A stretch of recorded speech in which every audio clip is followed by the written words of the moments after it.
Okay, good morning, the Form 1 scientists.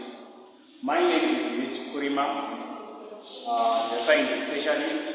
I'm going to take you for the science lesson. So, today our topic is entitled Introduction to Science. Without much waste of our time, we want to know what is science.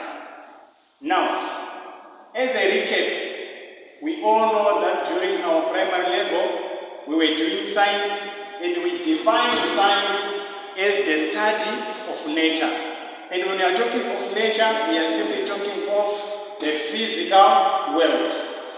Now, here in our secondary level course, we are going to proceed with this science.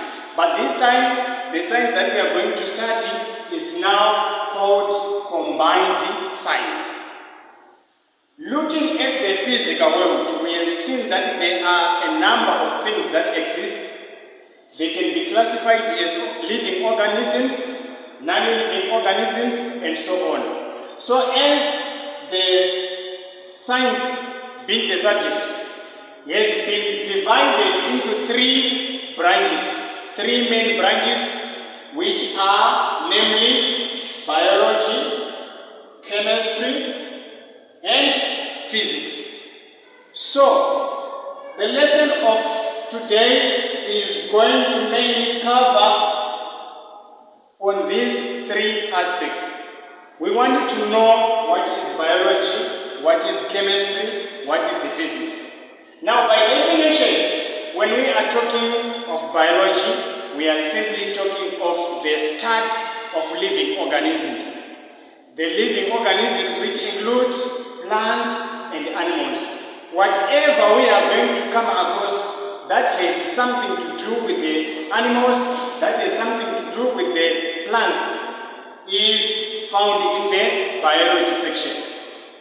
Now, moving on to the second section, the second branch, which is chemistry.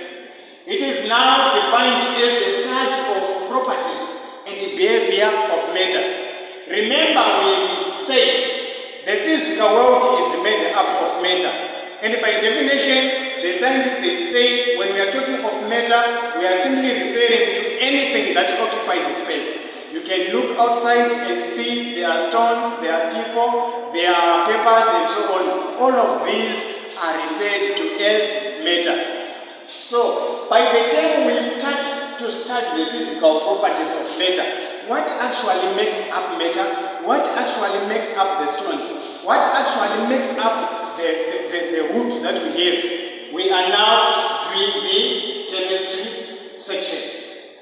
The last branch of combined science that we are going to come across as we are starting our course is physics. Now, when we are doing physics, we shall see that we are looking at a branch which is concerned with the physical properties of matter. We have said we have the matter, but this matter have got the physical properties, have got the physical characteristics.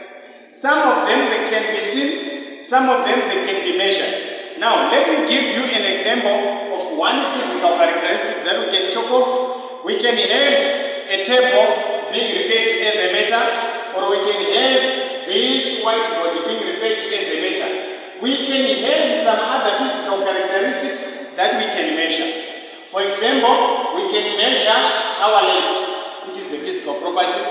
We can measure our width, which is the physical property. So, whenever we are going to look at the physical properties of matter, we are talking of physics.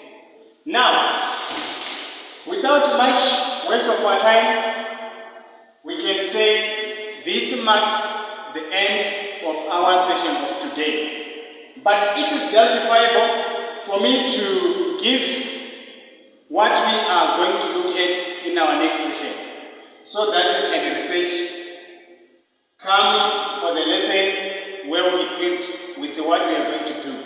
So in our next session, we are going to look at where exactly do we carry out our experiments, where exactly do we start our science?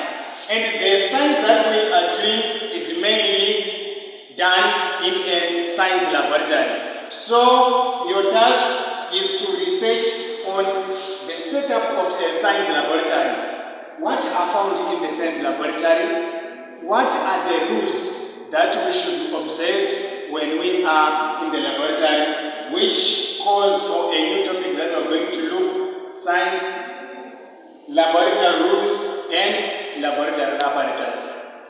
Thank you. Have a good day.